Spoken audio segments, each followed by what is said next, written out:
এইভাবে ঝুরঝুরে বরবটি ভাজা ভাত অথবা রুটির সাথে খেতে খুবই সুস্বাদু লাগে। রান্না করাও একদম সহজ। নমস্কার বন্ধুরা, আমি শিল্পী মল্লিক, হ্যাপি মাইন্ড কিচেনে আপনাদের সবাইকে স্বাগতম।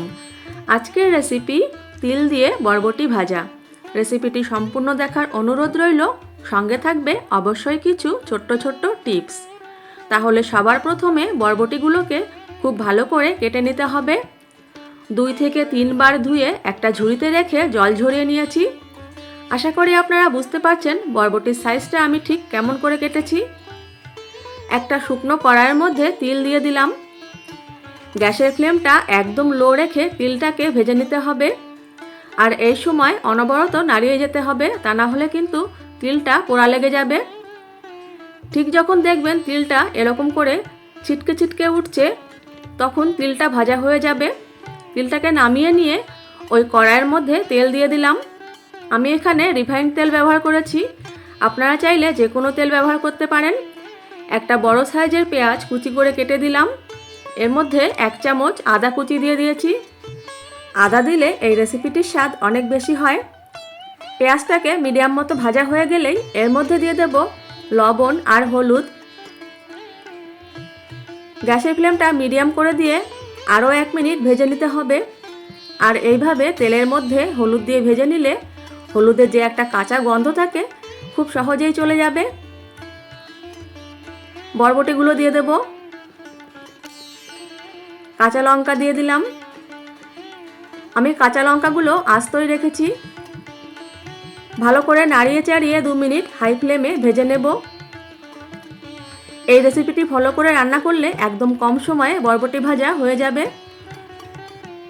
ঢাকনা দিয়ে ঢেকে গ্যাসের ফ্লেমটা একদম লো করে দিয়ে 5 মিনিট রেখে দেব। 5 মিনিট পর দেখুন বরবটির থেকে প্রচুর জল বেরিয়েছে। এইভাবে প্রথমে জলটা বের করে নিলে তারপরে ভাজলে খুব সহজেই তাড়াতাড়ি রান্না হয়ে যাবে। ভালো করে 2 মিনিট নাড়িয়ে চাড়িয়ে ভেজে নেব। তারপর ঢাকনা দিয়ে ঢেকে আবার গ্যাসের ফ্লেমটা একদম লো করে দিয়ে 5 মিনিট রেখে দেব। 5 মিনিট পর দেখুন বরবটির থেকে জলটা প্রায় কমে গেছে। এবার নাড়িয়ে চাড়িয়ে আরও 2 মিনিট ভেজে নেব। বরবটির থেকে জলটা সম্পূর্ণ চলে যাওয়ার পর এর মধ্যে তিল দিয়ে দিতে হবে।